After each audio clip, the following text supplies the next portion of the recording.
Welcome to this video on influential speaking and speechwriting, and in this video I want to explore the link between leadership and influential speaking.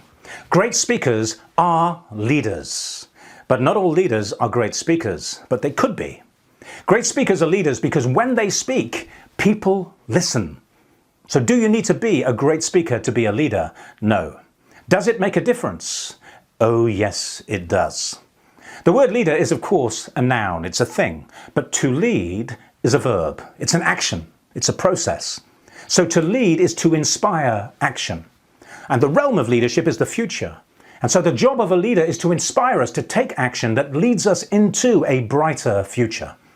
And one of the ways true leaders do this is to create a vision of a future to which people want to belong.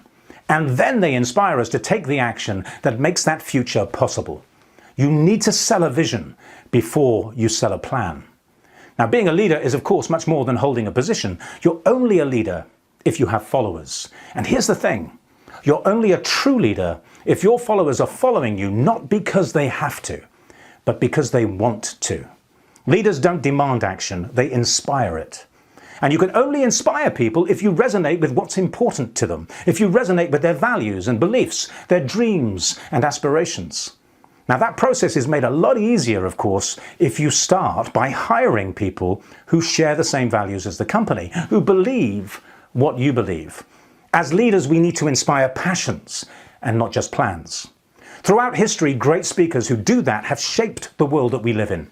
In 2004, Barack Obama made a speech at the Democratic National Convention in the US that many consider is the speech that made him president. There isn't a black America or a white America, a Latino America, an Asian America. There is the United States of America. And that 20-minute speech, after that speech, everyone knew who Obama was and everyone listened. Democrats because he was their champion, and Republicans because they knew that the way he connected with people was a credible threat to their ambitions for the White House.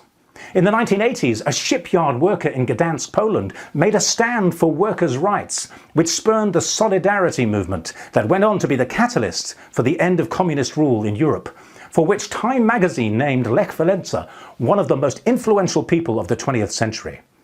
Great speeches connect at a deep level. They go beyond the transactional. They hit the transformational. They touch hearts, not just minds. They give reasons, not just plans. And to paraphrase Nietzsche, a person with a strong enough why can bear almost any how.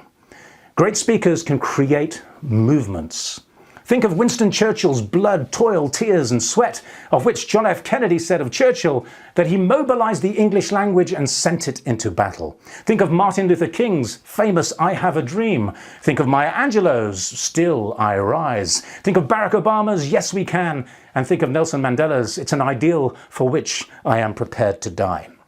These are all speeches on a big stage, often with a global audience. But what about all those invisible speeches?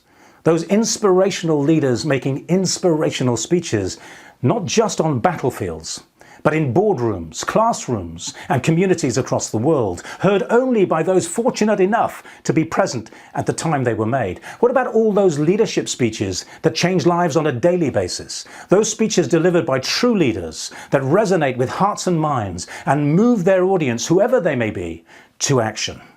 These speeches unite us all behind a common cause, and that can create a movement. Do you need to be a great speaker to be a leader? No. Does it make a difference? Yes, it does. So what more can we achieve if our leaders can inspire passions and not just plans? What more can we achieve if our leaders inspire action rather than demand it?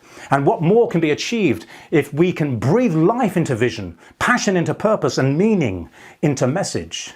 Because as Shakespeare said, without meaning, all we have is words, words, words.